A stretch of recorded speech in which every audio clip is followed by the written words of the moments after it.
नमो नमः। मुहूर्त चिंतामणि ग्रंथ के बारे में हम पढ़ रहे हैं। प्रथम अध्याय जो है उसका हमने अध्ययन कर दिया है। द्वितीय अध्याय जो है जिसका नाम है नक्षत्र प्रकरण। तो दूसरा प्रकरण नक्षत्र प्रकरण का 1 से 10 तक के जो श्लोक थे वो हमने पढ़ लिए हैं, जिसमें नक्षत्रों के स्वामी, नक्षत्रों के विभाग, ध्रुव, मित्र आदि जो विभाग है वो हमने पढ़ लिए। नक्षत्रों की और जो संज्ञा कही गई है, जिसके अंदर ऊर्ध्वमुख, अधोमुख, तिर्यंक मुख आदि जो संज्ञा थी उसके बारे में भी हमने पढ़ा। अब से हमें जो मुहूर्त संबंधित जो नक्षत्र है इसके बारे में हम पढ़ेंगे, यानी कौन से नक्षत्र में कौन सा कार्य हम कर सकते हैं, यानी ये कौन से नक्षत्र में कौन सा कार्य शुभ माना गया है वो हमें अभी से जानना है। आज 11वें श्लोक से हम प्रारंभ करेंगे। अगला जो श्लोक था उसके अंदर हमने नवीन वस्त्र, आभूषण और चूड़ी आदि धारण करने का जो मुहूर्त था वो हमने पढ़ा था। अब से हम नवीन वस्त्र के जलने आदि का शुभाशुभ फल हम जानेंगे। कभी कभार ऐसा हो जाता है, नया कपड़ा हम लाते हैं और 1 या 2 बार ही पहनते हैं और उसमें से कई दोष जो है, कई विकार जो है, जैसे कुछ जल जाता है, कहीं फट जाता है, या तो ऐसा यहाँ पर एक शब्द ऐसा भी प्रयुक्त है कि वहाँ पर अगर पंकादिलिप्त ही ऐसा कहा गया है। पंक यानी कादव, कादव से यदि वो लिप्त हो गया, यदि कादव उस पर उड़ा है या वहाँ पर चिपक गया है तो उसके बारे में शुभाशुभ का जो ज्ञान है वो हमें यहाँ पर जानना चाहिए। तो यहाँ पर 11वां श्लोक है, वस्त्राणां नवभागकेषु च चतुः कोणे मरा राक्षसा मध्यत्र्यंशगता नरास्तु सदशे पाशे च मध्यांशयोः दग्धे वा स्फुटितेऽम्बरे नवतरे पंकादिलीप्तेन स द्रक्षोंशेन्द्रुसुरांशयो शुभमसत् सर्वांशके प्रान्ततः। यहाँ पर कहा गया है, वस्त्राणाम नवभागकेषु चतुष्कोणे अमराः मध्यत्र्यंशगताः राक्षसाः तु पुनः मध्यांशयोः सदशे पाशे नराः तत्र रक्षोंशे नवतरे अंबरे दग्धे स्फुटिते पंकादिलिप्ते वा नसत् नृसुरांशयोः शुभम प्रान्ततः सर्वांशके असत्, ऐसा कहा गया है। अर्थ क्या है? यदि कदाचित पहनने के लिए दिन नवीन वस्त्र कहीं जल जाए अथवा फट जाए अथवा गोबर या कीचड़ लग जाए तो उस वस्त्र में नव भाग की कल्पना करें। 4 जो कोणों है, कोई भी वस्त्र है उसको हमें कल्पना करनी है कि ये भाग जो है तो उसके 9 भाग में विभाजित करना होगा। कैसे? जैसे हम एक चौरस टुकड़ा होता है, उसको हम जैसे विभाजित करते हैं वैसे आगे नीचे आएगा। चारों कोणों में के भागों में देवताओं, मध्य के 3 भाग में राक्षसों और दोनों छोरों की दोनों मध्य भागों में नरों की कल्पना करें। यदि राक्षस भाग में दाहादि हो तो वस्त्र शुभ नहीं होता, अर्थात मरण कारक होता है, यानी उसका हमें परित्याग करना चाहिए। और यदि देव मनुष्य भाग में दाहादि हो तो शुभ होता है, भोग और पुत्र प्राप्ति कारक होता है। यदि राक्षस, देवता, मनुष्य इन तीनों के भाग में दाहादि हो तो वह वस्त्र शुभकारक नहीं होता।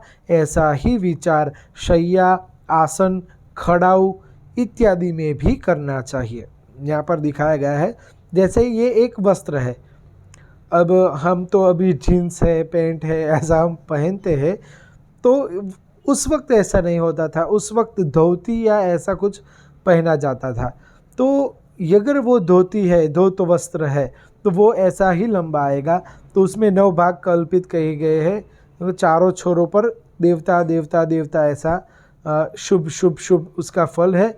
बीच का जो भाग है उसमें राक्षस अशुभ, राक्षस अशुभ, राक्षस अशुभ, और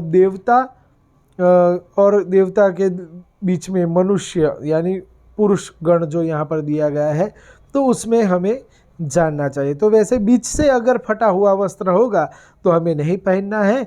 दोनों छोर की ओर से यदि वो फटा है या उसके अंदर कोई दाग हुआ है या कुछ लगा हुआ है, तो उसे हम धोकर फिर से पहन सकते हैं।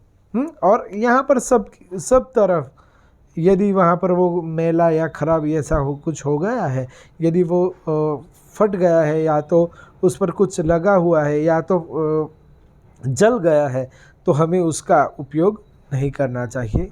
यहाँ निंद्य काल में भी वस्त्र धारण ऐसा कहा गया है कि भाई नवीन वस्त्र धारण के लिए हमने आगे जाना कि कौन कौन से दिन में हमें वस्त्र धारण करना चाहिए, लेकिन और कोई दिन है वस्त्र धारण करना आवश्यक हो गया है, तो हमें उस वक्त में क्या करना चाहिए, ये यहाँ पर कहा गया है। तो निंद्य काल में भी वस्त्र धारण, तो यहाँ पर कहा गया कि विप्राग्नया तथोद्वाहे राज्ञा प्रत्यर्पितम च यत् निंद्येपि धिषणे वारादौ धार्यम वस्त्रम जगुर्बुधाः। बहुत अच्छा श्लोक है। विप्राग्नया तथा उद्वाहे राज्ञा प्रत्यर्पितम च यत् वस्त्रम धिषणे वारादौ निंद्ये अपि धार्यम बुधाः जगुः। अर्थात यदि किसी ब्राह्मण ने आपको वस्त्र दिया है, कई कबार ऐसा हो जाता है कि हमारा कोई विधि है यानी हमारा कोई कर्मकांड है, हम कोई यज्ञ में जाते हैं, हाँ, तो वहाँ पर ब्राह्मण कहते हैं कि लो ये धोती लो और आप पहन लीजिए, हाँ, आपका ये शुभ कार्य है, वो धोत पहन के करोगे, धोती पहन के करोगे तो अच्छा है, या पीताम्बर देता है। तो ऐसी कोई परिस्थिति हो जाए। दूसरी विवाह है, अब ऐसा कहा गया नया वस्त्र जो है वो मंगलवार को हमें नहीं पहनना चाहिए। अगर शादी आपकी मंगलवार को है तो आप क्या करोगे, उस दिन नए कपड़े नहीं पहनोगे या पुराने पहनोगे, तो ऐसा नहीं है। तो विवाह में उसकी आपको छूट दी गई कि यार विवाह है, आपको नए कपड़े पहनने हैं तो पहनो, हैं, आराम से पहनो, प्रेम पूर्वक पहनो।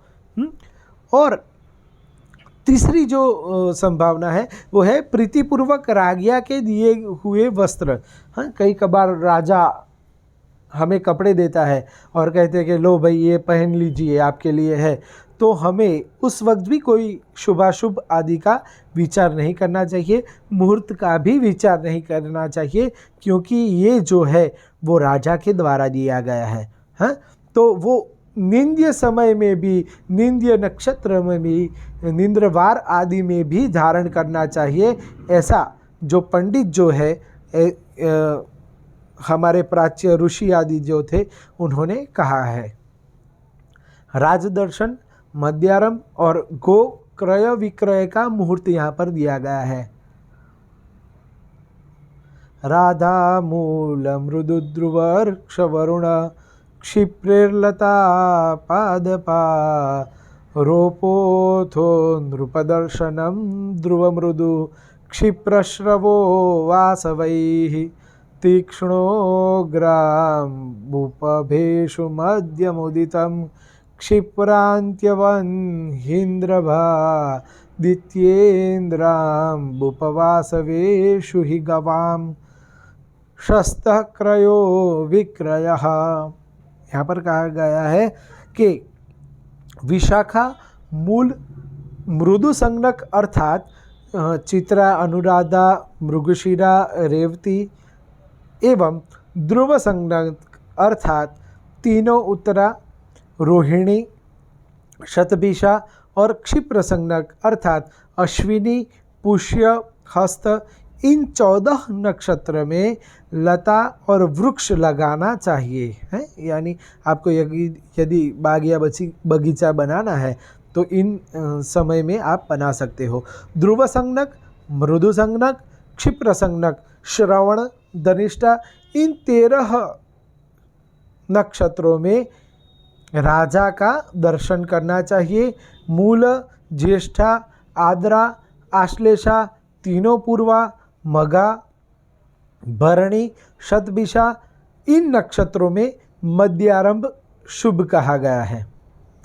अश्विनी, पुष्य, हस्त, रेवती, विशाखा, पुनर्वसु, ज्येष्ठा, शतभिषा, धनिष्ठा, इन नक्षत्रों में गो, बैल आदि को मोल लेना या बेचना है, हमें उसका क्रय करना है या विक्रय करना है, खरीदना है या बेचना है, तो दोनों को यहाँ पर शुभ माना गया है।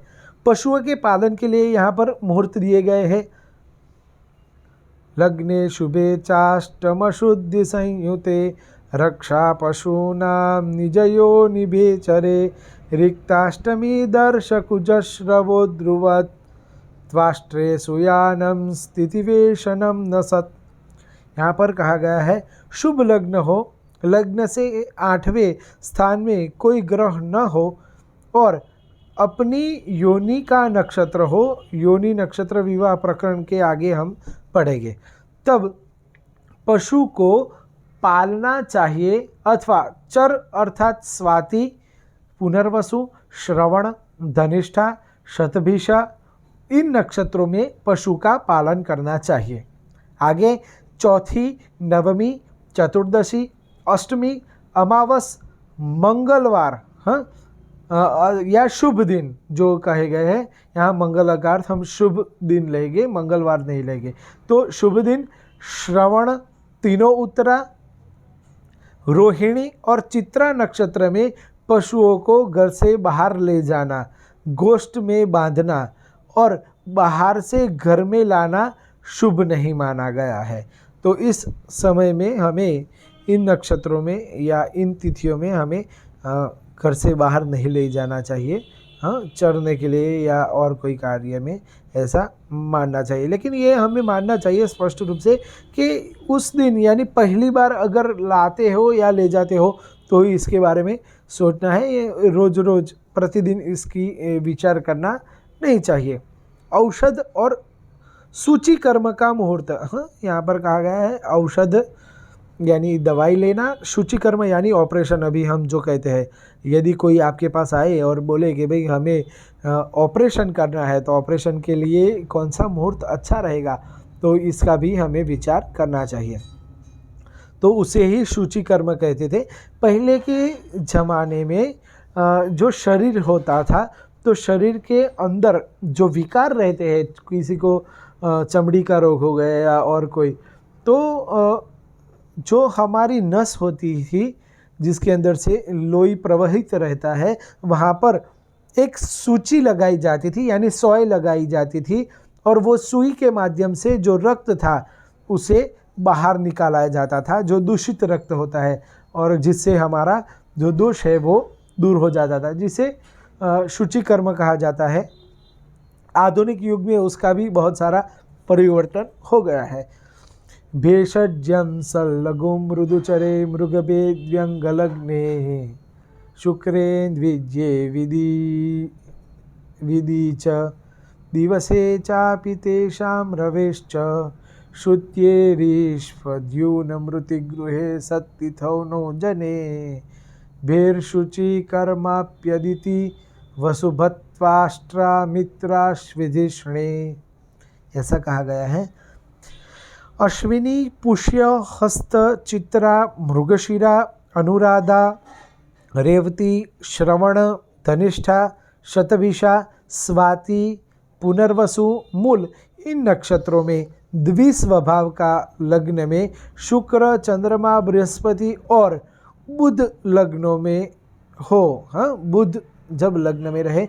यहाँ पर आगे के श्लोक में भी ऐसा लग्न की बात आई, तो लग्न हमें गोचर के लग्न मानने चाहिए। गोचर में जो ग्रह है उसके अनुसार हमें लग्न मानना चाहिए, जिसको हम आगे कभी समझेंगे यदि समय रहा और हम गोचर के बारे में जब चर्चा करेंगे तो यहाँ पर इसके बारे में बात करेंगे।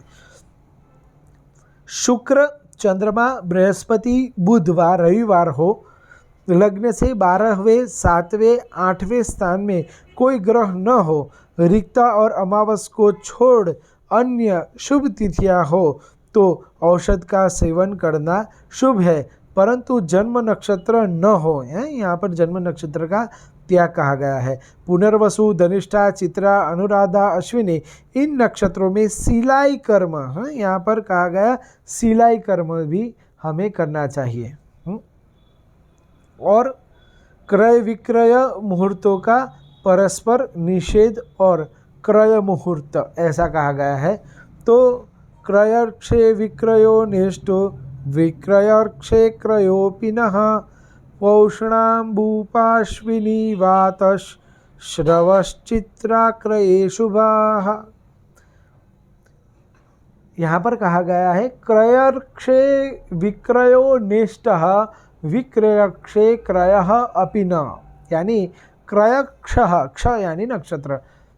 तो यहाँ पर जो बेचने का, जो बेचने के लिए कोई हमें सामान बेचना है तो उसके लिए जो नक्षत्र दिए गए हैं बेचने के लिए, उस नक्षत्रों को जब हम कोई चीज़ खरीदते हैं तब हमें ग्रहण नहीं करना चाहिए। यानी बेचने वाले नक्षत्रों में खरीदी नहीं करनी चाहिए और खरीदने वाले नक्षत्रों में बेचना नहीं चाहिए, हैं। ये दोनों को यहाँ पर हमें ध्यान में रखना है। क्यों? क्योंकि जब हम बेचने जाते हैं तो हमें मुनाफा ज़्यादा चाहिए और जब हम खरीदते हैं तो हमें भाव यानी उसकी जो दाम होती है वो दाम हमें कम चाहिए, हैं। तो यदि आप जो खरीदने वाले मुहूर्त में बेचोगे तो आपको क्या रहेगा, दाम कम मिलेगा। ऐसा ही हमें सोचना चाहिए।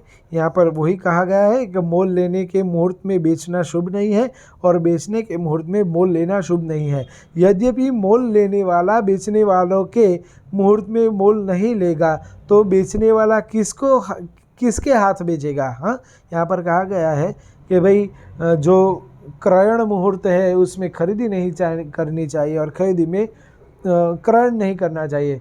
पर यहाँ पर ऐसा भी प्रश्न आता है कि यार यदि हम जो बेचने वाले मुहूर्त में जाएंगे और उस मुहूर्त में सामने वाला जो है वो खरीदेगा नहीं तो यहाँ पर तो द्विधा उत्पन्न हो जाएगी, यानी उसको बेचना है वो सामने वाला लेने के लिए तैयार नहीं, तो ऐसा होगा। और बेचने वाला जो मोल लेने वाला का मुहूर्त में बचेगा नहीं तो मोल लेने वाला क्या मोल देगा। तो इसी रीति से दोनों कार्य नहीं हो सकते। तथापि आवश्यकता के कारण किसी एक के मुहूर्त का विचार न करने से दूसरे का कार्य हो सकता है। कोई भी एक, जब किसी एक का कार्य हो रहा है तो दूसरे का हमें यहाँ पर विचार नहीं करना चाहिए। यदि यही इसका तात्पर्य है। रेवती, शतभिष, अश्विनी, स्वाति, श्रवण, चित्रा ये नक्षत्र मोल लेने में शुभ होते हैं। आगे कहा गया विक्रय और विपणी मुहूर्त। विपणी यानी दुकान, जब हमें दुकान का प्रारंभ करना है तब। तो यहाँ पर पूर्वाद्विषकृतानुसार्पयमभे केन्द्रद्विकोणे शुभे षट्र्यायेष्वशुभैर्विना घटतनुं संविक्रयः सत्तिथौ रिक्ता भौमघटान्विता च विपणिर्मित्रध्रुवक्षिप्रभैर्लग्ने चन्द्रसिते व्ययाष्टरहिते पापे शुभेर्द्व्यायखे। यहाँ पर कहा गया है तीनों पूर्वा, विशाखा, कृत्तिका, आश्लेषा और भरणी नक्षत्र में लग्न से पहले, चौथे, सातवें, 10वें, दूसरे, 5वें और 9वें स्थान में शुभ ग्रह हो, छठे, तीसरे और 11वें यानी यहाँ पर 12वां स्थान हमें मानना चाहिए के स्थान में अशुभ ग्रह हो, ऐसा लग्न में कुंभ को छोड़कर अन्य लग्नों में और शुभ तिथियों में किसी वस्तु का बेचना शुभ होता है।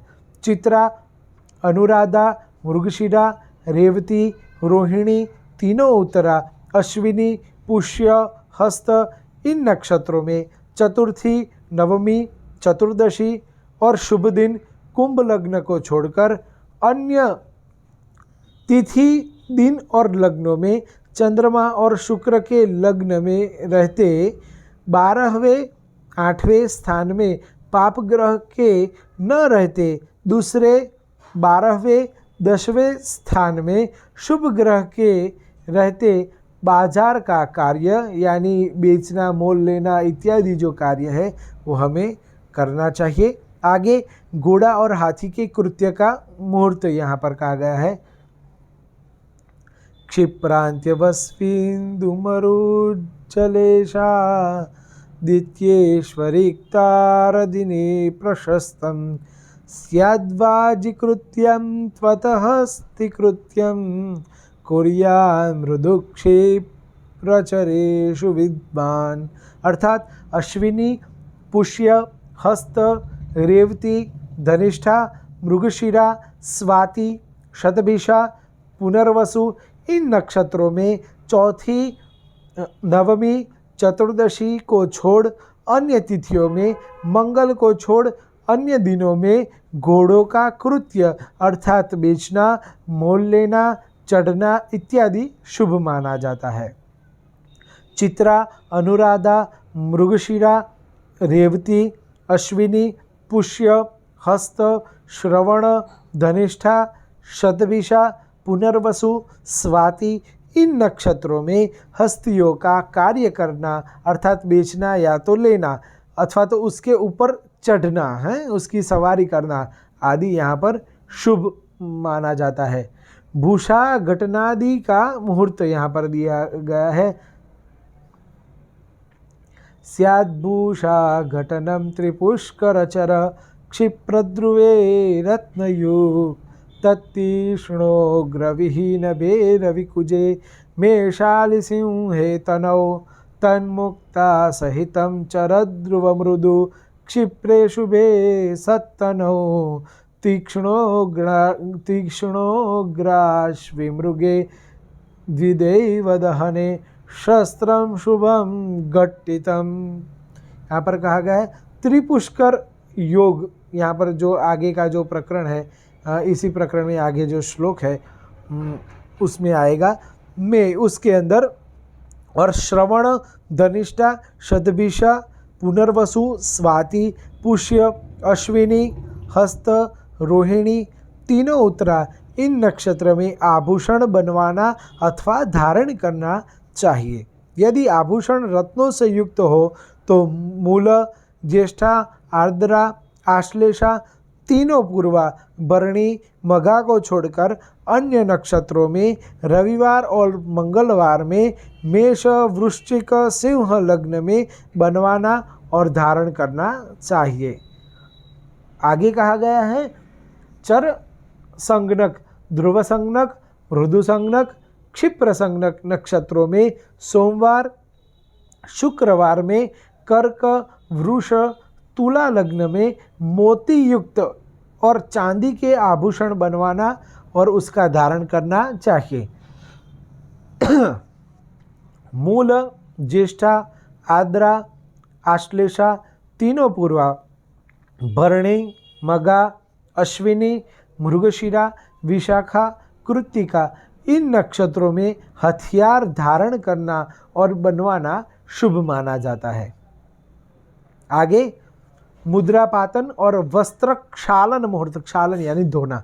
मुद्राणाम पातनम सद ध्रुवमृदुचरभ क्षिप्रभैर्विन्दु शौर्ये गस्त्रे पूर्णा जयाख्ये न च गुरुभृगुजास्ते विलग्ने शुभे स्यात् वस्त्राणां क्षालनं सद वसुहयदिनकृत् पंचकादित्य पुष्ये नो रिक्ता पर्वषष्ठी पितृदिन रविज ग्नेषु कार्यम कदापि।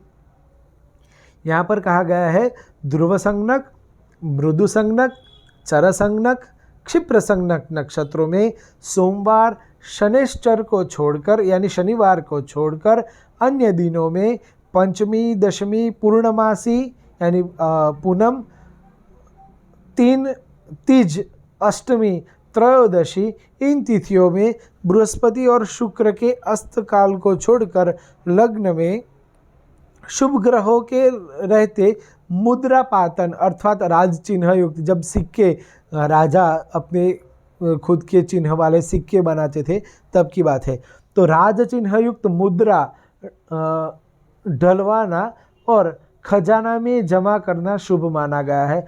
और धनिष्ठा, अश्विनी, हस्त, चित्रा, स्वाति, विशाखा, अनुराधा, पुनर्वसु और पुष्य नक्षत्रों में चौथी, नवमी, चतुर्दशी पर्व अर्थात कृष्ण पक्ष की अष्टमी, चतुर्दशी, अमावस्या, पूर्णिमा, सूर्य की संक्रांति का दिन, छठी, पितृश्राद्ध का दिन, शनिश्चर और बुधवार को छोड़ अन्य तिथियों और दिनों में पहल कपड़ा धोने के लिए धोबी को देना शुभ है। इनके ये जो समय है उसके अंदर हमें मुद्रा पातन और कपड़ा धोना आदि जो कार्य है वो हमें करने चाहिए, इसका ये अर्थ रहता है। आगे का ये जो श्लोक है वो आगे की वीडियो में हम देंगे। अस्तु। जय श्री कृष्ण।